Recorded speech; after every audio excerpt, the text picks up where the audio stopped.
அனைவருக்கும் அன்னை தமிழில் அன்பு வணக்கங்கள்.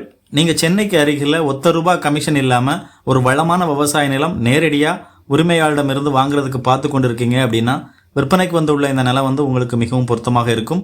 இந்த நிலம் எங்கே அமைஞ்சிருக்கு, இந்த நிலத்தில் என்னென்ன வசதிகள் இருக்குது, என்னென்ன வகைகளுக்கு இந்த நிலம் பொருத்தமாக இருக்கும் போன்ற தகவல்களை தான் நம்ம தெளிவாக விளக்கமாக இந்த காணொலியில் பார்க்க போகிறோம். டைரக்ட் ஓனர் சேல், 0% புரோக்கரேஜ், நீங்கள் ₹1 கமிஷனாக கொடுக்க தேவையில்லை. உங்கள் நிலத்தில் ஒரு புதிய கிணறு தோண்ட வேண்டுமா, இல்லை பழைய கிணத்தை தூர்வாரி சீர் செய்ய வேண்டுமா? கிணறு சம்பந்தப்பட்ட அனைத்து வேலைகளையும் நம்ம எம்சிஆர் ஓப்பன் வெல் கான்ட்ராக்டர் சிறந்த முறையில் குறித்த நேரத்தில் செய்து தராங்க. மேலும் விவரங்களுக்கு அழையுங்கள்.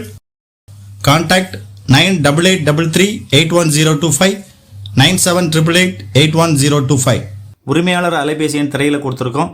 ஆன்ரோட் ப்ராப்பர்ட்டி, சாலை முகப்பில் நிலம் அமைஞ்சிருக்கு. வளமான விவசாய நிலம், புஞ்சை நிலம், மொத்தம் 5 ஏக்கர் விற்பனைக்கு இருக்குது. இந்த மாதிரி தகவல்களுக்கு நம்ம சேனலை சப்ஸ்கிரைப் பண்ணிவிட்டு ஃபாலோ பண்ணிக்கோங்க. நிலம் தேடும் உங்கள் நண்பர்களுக்கும் பகிருங்கள். நல்ல தண்ணீர் வளமிக்க 2 கிணறு, இலவச மின் இணைப்பு வசதி இருக்குது. மொத்தம் 2 உரிமையாளர்கள். விலை 1 சென்ட் 58,000. நேஷனல் ஹைவேலேருந்து 2 கிலோமீட்டர் தொலைவில் நிலம் இருக்குது. மேல்மருவத்தூர்லேருந்து 3 கிலோமீட்டர் தொலைவில் நிலம் அமைஞ்சிருக்கு. செங்கல்பட்டு மாவட்டம் மதுராந்தகம் தாலுகாவில் மேல்மருவத்தூர் அருகில் ஊனமலை என்ற கிராமத்தில் நிலம் அமைந்துள்ளது. அனைத்து வகையான பயிர்களும் செய்வதற்கு ஏற்ற அருமையான விவசாய நிலம். நீங்கள் ஒரு விவசாய பயன்பாட்டிற்கு இல்லை ஒரு முதலீட்டுக்கு இடம் பார்க்குறீங்க அப்படின்னா இந்த இடம் மிகவும் பொருத்தமாக இருக்கும். இந்த சொத்து பற்றிய மேலும் கூடுதல் தகவல்களுக்கு திரையில் கொடுக்கப்பட்டுள்ள நிலத்திற்கான தொடர்பு அலைபேசி எண்ணை தொடர்பு கொள்ளுங்கள்.